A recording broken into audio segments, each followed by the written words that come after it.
Better listen up, because a judge just struck down a settlement that Trump reached with the IRS, and everybody says that that is the news, but the truth is a lot harsher than that. I read the articles about it, and then I read the actual 56-page decision that you see behind me, and I think the media is underplaying how brutal the judge's opinion is. So the court decision voided that agreement between President Trump and the IRS.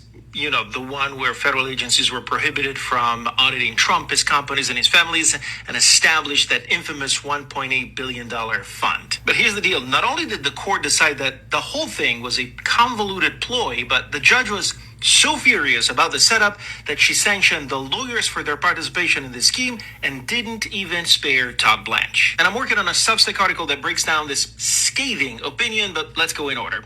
You know the premise. Trump sued the IRS because an employee had leaked some information, and that leak was legitimately unlawful. But the problem is that Trump decided to sue while president, so he essentially sued himself. And here's the deal. The law allows you to sue only if there is a legitimate controversy. In law, the term is being genuinely adverse. If the parties to the lawsuit are in agreement between themselves, then the lawsuit is not valid because it's not really settling a dispute, because there is no dispute. For example, you can't sue your friend so that the friend can give you money that otherwise you would not be legally allowed to have. And that is exactly what happened in this case, and that's exactly what the judge ruled. The DOJ, which represented the defendant, the IRS, and President Trump, who was the plaintiff, were all in cahoots and made up a controversy that didn't really exist, with three goals in mind: to legitimize an agreement that benefited Trump, to get Trump to be immune from IRS audits, and to create a fund to compensate people who, under the law, should have received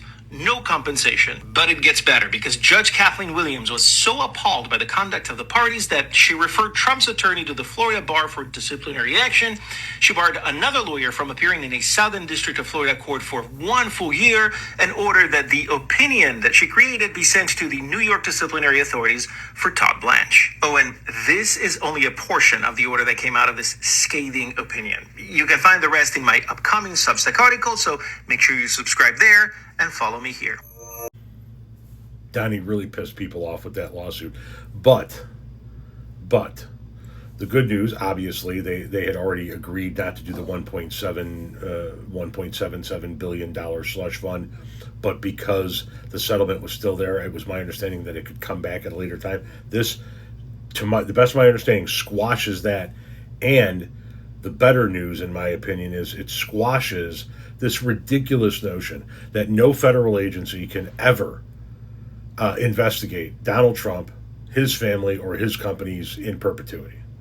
It just one of the dumbest things humanly possible. And I'm glad that the judge is referring the lawyers to the various bar associations for disciplinary action, because we've got to start holding these fucking lawyers who bring these frivolous lawsuits on behalf of Donald Trump accountable.